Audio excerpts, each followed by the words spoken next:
যে দলেই থাকুন আপনি কেমন একটা কাঁটা হয়ে যান, আলোচনার কেন্দ্রবিন্দুতে আপনি কাঁটা হয়ে যান। এটা নিয়ে আরাবুল ইসলাম আপনি কোনোদিন ভেবেছেন? কে কি বলছে আমি জানি না। ক্যানিং পূর্বের সমস্ত সিপিএমের নেতৃত্ব আমার সাথে আছে।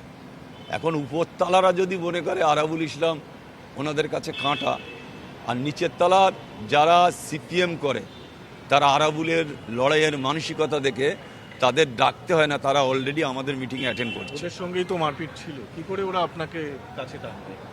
আমার সাথে অনেকের মারপিট ছিল, তাতে কি আছে? আমি নওশাদের সাথেও আমি ছোট বড় কথা বলেছিলাম, তাহলে নওশাদরা আমাকে নেয়নি? আমি একেবারে একটা কথা বলছি, আরাবুল ইসলামের লড়াইয়ের মানসিকতা দেখে টোটাল সিপিএমের নেতৃত্ব, জোনাল কমিটি, রাজ্য কমিটি, ওখানকার বুথ কমিটির সমস্ত সিপিএমের নেতারা আমার সাথে। আচ্ছা, ক্যানিংয়ে কোনোভাবে তারা রাজ্য নেতৃত্বর কথা শুনবে না। কেন? তারা জানে নিচে যদি বাঁচতে হলে আমাদের নিচে বাঁচতে হবে, রাজ্য নেতারা বাঁচাবে না। সেই কারণে রাজ্য স্তরের কোনো নেতার কথা লোকাল সিপিএমের নেতৃত্ব শুনবে না।